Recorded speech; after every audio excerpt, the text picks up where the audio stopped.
প্রশ্নে বলা আছে একটি প্রতিযোগিতামূলক পরীক্ষায় 60% পরীক্ষার্থী পাশ করেছে। যারা পাশ করতে পারেনি তাদের মধ্যে 15 জন বিদেশে চলে গেল এবং 45 জন ব্যবসা শুরু করলো। কতজন পরীক্ষার্থী পরীক্ষায় অংশগ্রহণ করেছে?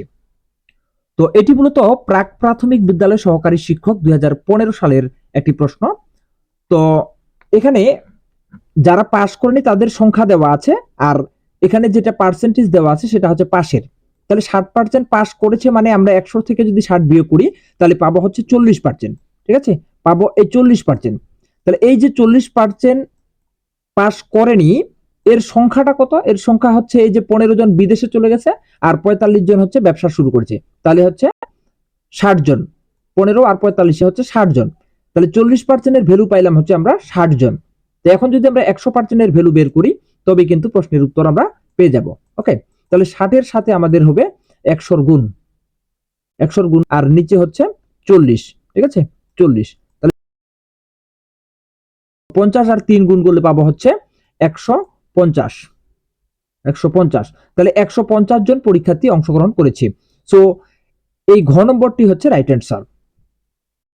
2 নম্বর প্রশ্ন বলছে একটি কম্পিউটার বিজ্ঞান পরীক্ষায় 30% পরীক্ষার্থী পাশ করেছে। তো যারা পাশ করতে পারেনি তাদের মধ্যে 12 জন কম্পিউটার বিজ্ঞান কোর্সে অংশগ্রহণ করেছে এবং 30 জন উক্ত কোর্সে অংশগ্রহণ করেনি। কতজন পরীক্ষার্থী পরীক্ষায় অংশগ্রহণ করেছে?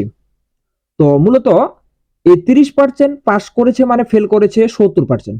ঠিক আছে, তো ফেল পড়াদের মধ্যে আবার 12 জন ফেল পড়ার পরেও কম্পিউটার বিজ্ঞান কোর্সে ভর্তি হয়েছে। ঠিক আছে, 12 জন। আর 30 জন কম্পিউটার কোর্সে গ্রহণ করেনি আর কি তারা।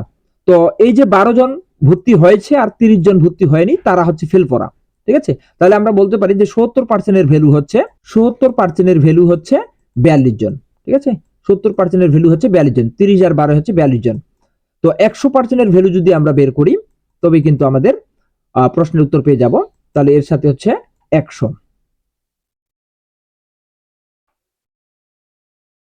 642, 6 আর 10 গুণ করলে পাবো আমরা হচ্ছে 60 জন। ঠিক আছে, তার মানে পরীক্ষায় অংশগ্রহণ করেছে 60 জন। ক নম্বরটি হচ্ছে রাইট অ্যান্সার। এটিও কিন্তু প্রাক প্রাথমিক বিদ্যালয়ের সহকারী শিক্ষক 2013 সালের প্রশ্ন এবং 18তম বিসিএস এর একটি প্রশ্ন। এই টাইপের প্রশ্নগুলো মূলত রিপিট হয় প্রাথমিক এবং নিবন্ধন পরীক্ষায়। সো এই টাইপের প্রশ্নগুলোকে আমাদের এভাবে খুব সহজে এবং দ্রুত করার জন্য এই টেকনিকগুলো প্রয়োগ করতে হবে।